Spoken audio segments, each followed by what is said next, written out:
Ito po yung last reading natin for today. So, medyo iiksian na po natin ng very, very light. So, syempre, nais ko po muna bumati. Magandang umaga, magandang tanghali, magandang hapon, magandang gabi sa inyo pong lahat. Sa ang sulok man ng mundo kayo naroroon. It's me again, Angel Whisper 11, ang inyong pong lingkod. Magbibigay po ng mensahe sa inyo mula po kay God, sa mga Ascended Masters, Holy Spirit, Angels, Archangels, Universe, Spirit Guides, Ancestors, Elementals, and Animal Spirits. Yan. Okay. So,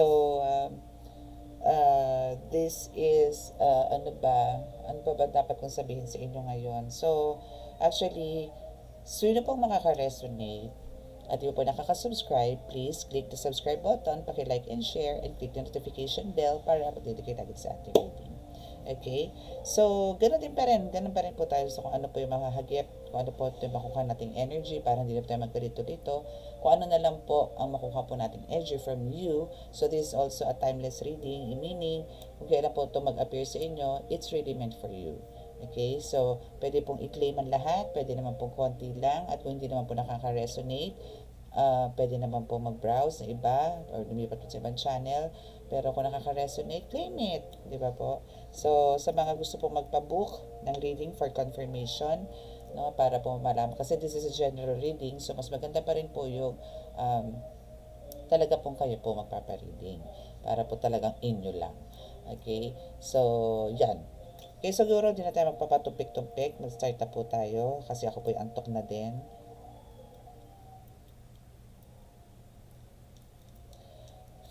Sa ngalan ng Diyos na masalangit, mahal ni Kristo, mahal na Birheng Maria, mahal ni Santo Niño, pakibasbasan po nila, pakalalakas sa kapangyarihan, banal na dugo, banal na ngal, banal na espiritu, mga cards na ito, para po makapagbigay ng mensahe sa ngayon at panoob.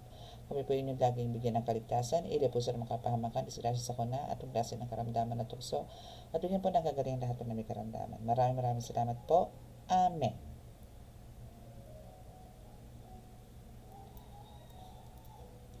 Okay, so meron na po akong topic. Sino ba ang umaatake sa inyo ngayong oras na to? Na habang pinakikinggan nyo po ito, is meron po kayo nararamdaman mga sundot-sundot, sakit ng ulo, mga tipo ganyan. Sino ba to? Sino ang sumusundot sa inyo? Tingnan natin kung sino yan, ha? Tingnan natin kung sino yan. Ay, para meron akong gustong description muna tayo siguro, no? Tingnan natin kung sino yan. Ano ba itsura niyan? Mahaba ba ang ilong niya? May pakpak ba yan? Nakahati ba ang katawan niyan sa gitna? Charot lang.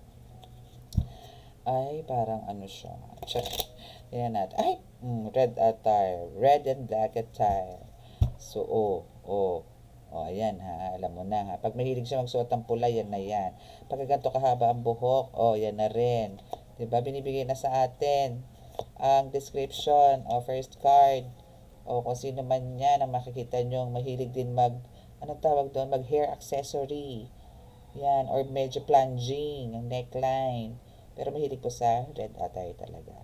Okay, kung sino naman po ang mahilig dyan mag red attire, or parang talagang kadalasan, no, is mas lamang na mahilig siya magsuot ng red, or they love the red colors, kahit hindi po sa damit pero gusto niyang red. Kung may kakilala po kayong favorite color niya is red, siya na po yan. At meron pong gabalakhang ang kanyang haba ng buhok na black.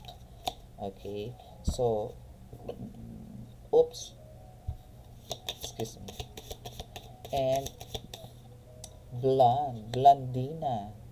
So, ibig sabihin, ito po is either, and for sure kasi kung Philippines naman to, pero kung meron po nakikinig ng ibang bansa dito, malamang meron po yung friend na foreigner, so malamang ito yan, blondina. Pero maonda. Maonda, thunder, lure, yarn. Okay? Anything else? Ano pa ba? So, yan yung umaatake sa inyo ngayon. Oh yes, it's so rich. confirmed, oh, apak, which yan, oh, which, Wiji, basi chest, and pala makeup po si Thunder, si Lola, ganun. Okay, so yan yung description niya. Okay, so this is a witch. This is a real witch. Kung sino naman. Siyempre, tinutusok ka na eh. Tinutusok sa braso, sa paa, sa ulo, sa likod, sa tagiliran. Ano yun? Tak, putok, turo, ang dugo. Ganun. So, may mga pa ganun ka. So, natandaan nyo yan ha. So, ito is may pagka-European beauty. May pagka-European. Ano ba yung mga European? Mga matatangos ang ilong. Ganyan. May kagandahan. Ganon. So, eto siya. Okay, kung hindi man, siguro doon tayo sa ibang choice. Nasa Pilipinas, Pinay. Ganon. Pero, kung titingnan mo siya, parang, saka mahilig to mag-makeup, no? Andito. Mahilig siya mag-makeup. Siguro kahit naglalaba to naka-makeup. Siguro kahit, namamalengke to naka-makeup. Nagwawali sa kalsada naka-makeup. Ganon. Okay? Pero ano po to ha? Thunderloo. Matanda na po to. Okay, so ano-ano ba mga pinagagawa niyan sa'yo? Ano-ano ba mga pinagagawa niyan sa'yo? Or ano ba ang gusto niyan ipahiwa? Ano ba gusto niyan mangyari sa'yo? Bakit ganun? Bakit ka binibira ngayon? Bakit? Bigay mo nga sa akin ang mensahe mo, Bro Hilda. Nagalit. Bigay mo sa akin ang mensahe mo, bakit ba banay ang bira mo? Ha? Bakit? Bigay mo sa akin ang mensahe mo. Ace of Wands. Nagagalit siya sa'yo kasi meron kang magic wand. Yes, and you're the Empress. Masyado kang malakas. Masyado kang protected. So, parang dito yung tinitingnan ka niya, no? Or sinusubukan ka niya kung gaano ka protected. Mga tipong gano'n.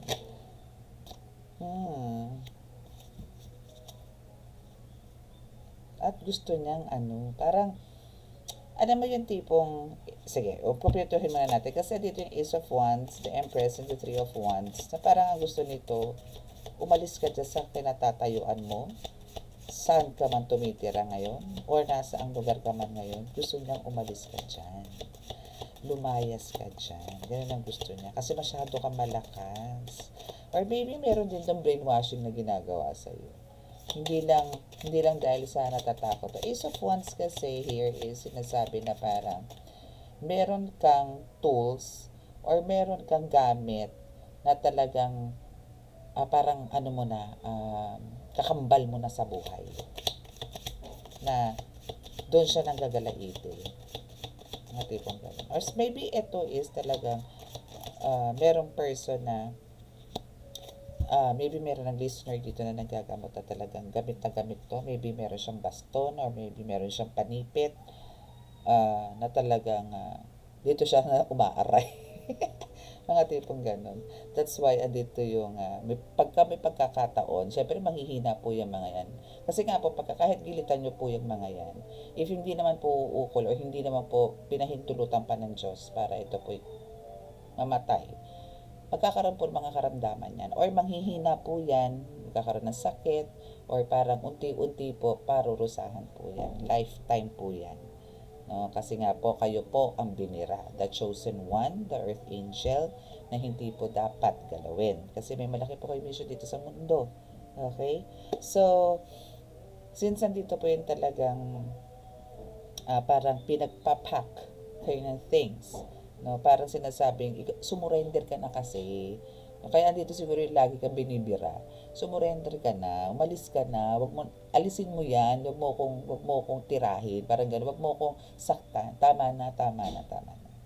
Parang gano'n, parang sinasabi niya, wag mo na akong galawin, umalis ka na dyan, mga tipong gano'n. Ito is talagang keep on shouting na itigil mo na. Bakit ikaw ang titigil ikaw ang nagpapagaling? Ikaw ang son of God, ikaw ang child of God, ikaw ang the earth angel. Ikaw itong may divination tools. Ikaw itong may magandang saloobin. No? Pero, bakit ikaw pinapatigil niya? And the Five of Wands is here na kumbaga, andito yan talaga. Marami ka pang mission na gagawin. and naandi dito ka rin to build or parang to parang yung mga tipong wasak, yung mga tipong naghihingalo, yung tipong mga nakakapit na lang, ito na lang ng mga pamilya, ikaw yung taga-buo, o yung mga nawasak na relasyon, sabihin natin ganyan, nawasak na pagkakaibigan, kahit hindi na sa relasyon na as in mag-asawa, kahit pa sa pakikipagkaibigan, sa kaibigan pala, yung ganyan. Ikaw yun eh. Parang ano ka dito eh, a counselor. No? Andito yung parang, andito ka para i-comfort ang lahat. No? To spread the wisdom of God. No? Andito ka, kahit sabihin na natin parang in a simplest way, yung parang bibigyan mo sila ng kapanatagan. Yung ganun. So siya, kung bira lang siya ng bira dahil gusto ka lang niya umalis dyan or ewan, let's see kung ano yung gusto niya mangyari. No? Bakit ba? Bakit ba gusto niyang ikaw umalis dyan? No? Bakit? Bakit siya gigil na gigil? Para kasi dito, ano ka rin yun, marirecognize ka rin dito actually. And ito yung kinakatakot niya eh. Maybe, dito sa The Empress is, di ba ang The Empress is about parang pregnancy, ganyan. Nanganganak ka, or manganganak ka, or may nagbubuntis ka. Maybe natatakot siya na dumami pa lahi mo. No? Dumami pa lahi mo at lamunin na lang siya ng buo. Tapos iluwa na lang siya sa disyerto. Mga tipong ganun. No? And we have the temperance is here. So, still, dito yung talagang maingat ka. Isa yan sa mga ayaw na ayaw niya. And nandito talaga yung kahit na binabanatan ka, wala lang. Hindi pong still you can build yourself na parang, or parang andito yung kinakaya mo pa rin gawin ng lahat. Andito yung pinaglalabanan mo talaga siya. Yes, because bakit? No, because of andito nga kapit na kapit ka nga sa Panginoon. Hindi ko po to, hindi nyo po to ma-appreciate itong mga sinasabi ko to for sure. Pero for some of you, alam kong ramdam nyo po kung ano yung mga sinasabi ko. Kasi alam kong for some of you, dinanas na po to. Na talaga pong once na kayo po is talagang well-connected talaga po kay God. Andito po yung talagang parang bukang bibig nyo na lang lagi si God. Natutulog, kung saan pumunta, punta ka sa corners, kumakain, nanonood ng TV, or whatsoever. Is andito talagang siya yung tinatawag nyo. Hindi po kayo ibabagsak niyan. Lagi po kayo iaangat niyan. Lalo na pagka nagsusumbong na kayo. Pag nagsumbong na kayo, naku, tumiklop na po lahat ang kumakalaban sa inyo. Dahil hahagupitin po sila ng Panginoon. Meron po tamang pamamaraan ng problema. And the Hermit is here. No? So, andito yung balance ka na, andito rin inaangat ka pa ng Panginoon, andito pa yung pagkakalooban ka pa uli. Kung hindi man to spiritual gift, maybe a vision, or maybe a spiritual knowledge, na possible kung hindi sa dream, sa vision ka niya dadalhin. Or maybe meron siyang gagamitin isang tao, padadala sa isang tao para pagkalooban ganito mga spiritual knowledge. Or maybe meron magiging mentor. Or maybe talagang, alam mo yun, talagang gifted ka lang. Okay? Kaya congratulations. And ituloy-tuloy mo lang yan. No fear. No? The moon. Actually, this time, hindi ka na nila pwede malinlang eh. Hindi na. Kasi alam mo na lahat eh. As in, nakikita mo na yung totoo. Na-reveal na lahat. Yung pagiging deceptive nila or parang mapanlin lang nila, binuko na rin sila eh. Nabuko na rin sila. No? And we have the King of Pentacles here. So, ito rin yung parang ayaw niya. No? Actually, maybe you are divine masculine here. Even, no, kayo po is divine feminine here, pero meron ka ring divine masculine. Maybe ikaw is tumata yung parang nagpo-provide, no? Hindi man lahat, pero mostly ikaw. Pero andito ito yung isa sa ayaw niya. Maybe andito yung talagang kumikita ka rin, na ayaw niya rin. Kaya kanya binibira. Maybe ngayon nakatapat ka, or maybe ngayon nagbubukas ka ng tindahan mo, or maybe ngayon gumagaya ka kasi papasok ka, kaya kanya binibira. Kasi meron kang, pag kami naramdaman ka sa katawan, tinamaan ka ng katamaran, hindi ka na naman papasok, wala kang kita. Ganun lang yun. So, inaawat niya yung mga ah, gawain mo na alam niya nga doon ka kukuha ng pang-araw-araw mong panggastos. Especially po to sa mga meron social media platforms like YouTube, Reels, TikTok, yan. So, ito yung mostly binabanatan po sa inyo ngayon. No? So, careful po kayo. Make sure po na kayo po is kung kayo po talaga is, actually nakikita nyo naman po yan, ano. And I know, some of you here is parang aware din po sa mga vloggers, no, na tinatamaan po ng mga kulang. Kasi nga po, expose yan eh. Expose ang muka, updated araw-araw, mga ganyan, nagla-live. So, alam niyo po yon, ang dami na po, updated na po. No? And andito na sa modern world din ang mga mangkus. And also kami, tulad ng mga healers, na sa modern world na rin. Siyempre, hindi naman kami papaiwan. So, kung sila may kaalaman sa ganito, kami din naman is meron. Pero ito po is turo na rin po ng Panginoon. Kung paano po, siyempre po may mga bulong po yan eh. Ano, ito kailangan mo i-prepare to, ito kailangan mo itong bagay to, ito ilagay mo doon, o ito usalin mo, o ito ikumpas mo, taas mo kamay mo. May mga ganun po yan. No? So, meron po talagang, sabi ko nga po sa inyo, wala man po nagturo sa akin na talagang tao na ganito ang gawin mo step by step, wala man po, pero may guidance po ako. At naidaos ko po yan. At ngayon, nandito po ako sa inyo at nanggagamot po ako. At nagre-ritual din po ako. Pero again, hindi po ako nagre-ritual ng mga negative ng gawang kaliwa. Nagbubuo lang po ako ng pamilya at nagwawasak lang din po ako ng kulang. Okay? So, yun. Yun yung mga ayaw niya.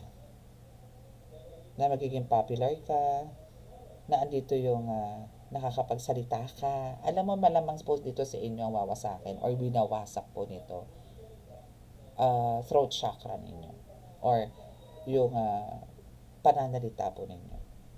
Maybe for some of you here, masakit ang ipin, masakit ang lalamunan, masakit ang panga. May mga ganun po sa inyo ngayon na kung kayo po is talagang maybe a public speaker or madalas po kayong kumuda, may podcast kayo, no? Or talaga nagva-vlog din po kayo or may mga ganito po kayong channel. So, malamang po yan. Kasi nga po, maybe andito rin po yung nasasaktan sila. Kasi nga rin po, andito yung masyado kang nagiging popular na ngayon o patok na patokan na ngayon. Mga ganun. Diba? So, kung ganitong naiinggit siya sa mga ganito mo at gusto kanyang naglaho, kung saan ka man naroroon at kung ano ka man ngayon, kamustahin naman natin ang buhay niya. No? Kamusta ka naman ngayon?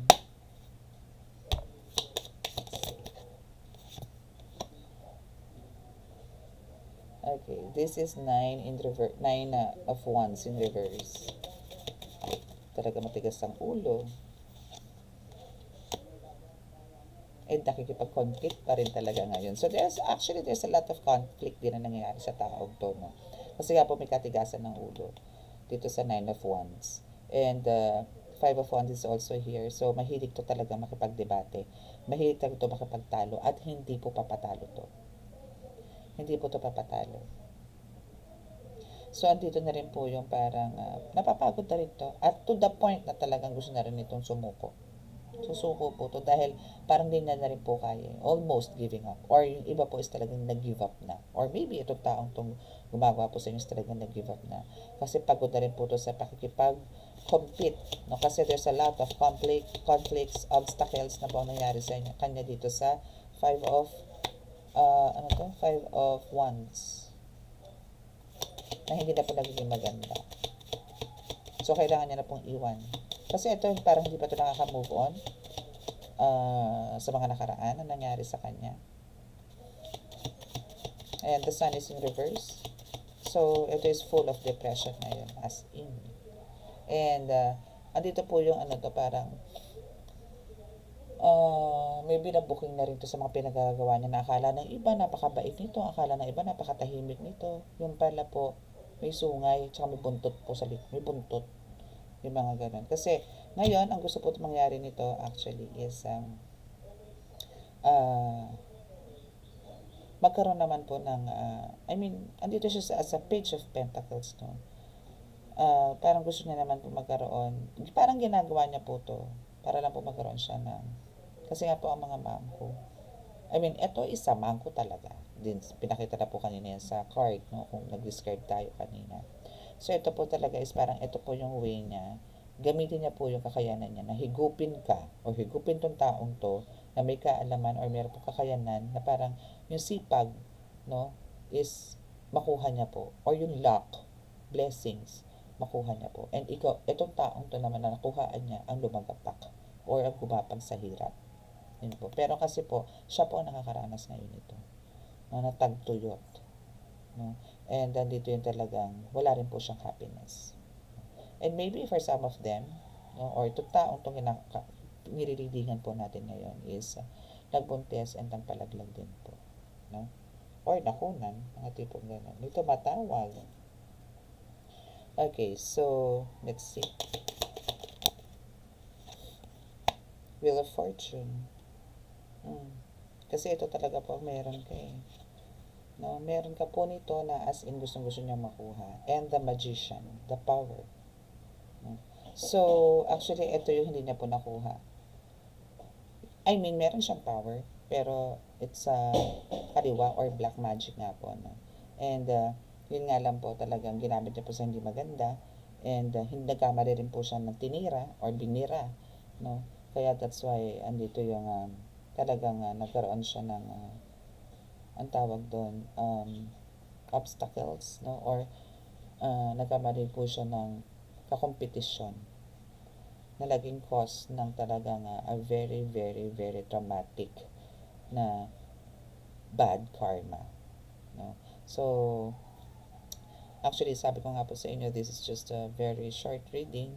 So, ang kailangan nyo lang po talaga ngayon is ang, kumbaga, ipagpatuloy po to kasi po yung Wheel of Fortune na nandito na fortune na meron sa inyo na good luck, no, and yung opportunity talaga po is papasok po sa inyo. And when it comes to the Magician naman po is talagang andito rin yung you are the powerful manifestor na gusto niya na pong makuha. Yun po yung kinaiingitan niya sa inyo, no? So from there, no, hoping po din po siya, no, na parang magkaroon po ng kaliwanagan or parang kung sakasakali po, no, is andito po yung bitawan niya yan. Ang gusto niya pong mangyari is kung anong meron ka, meron din siya. Ganun po ang gusto niya. Okay? So, just make sure lang po na, kumbaga, since andito po parang, actually, ito is nag-give up na rin po ito. Almost give up. Huwag po muna tayo dun sa give up na talaga. Ayoko po muna nun, but it's here na nag-give up na. Pero sabi ko nga po sa inyo, ang mga black magics po kasi talaga, possible lang po nagpapahinga yan. 3 months, 4 months, no? Para magpapalakas lang din po yan. So, huwag po tayo magpakakampante. Kaya nga po, lagi ko lang sinasabi sa inyo, pagka nagpagamot po kayo, make sure po na tuloy-tuloy po ang dasal. Okay? Para po sa inyong kagalingan. Hindi lang naman, and protection na rin po yan sa pangkalahatan, sa member of the family, hindi na rin po sa sarili. Okay? So, that's your reading for today. At sa mga naka-resonate po at gusto nyo pong magpa-book, so andyan na po sa description box sa aking contact details and dito na po tayo sa prayers.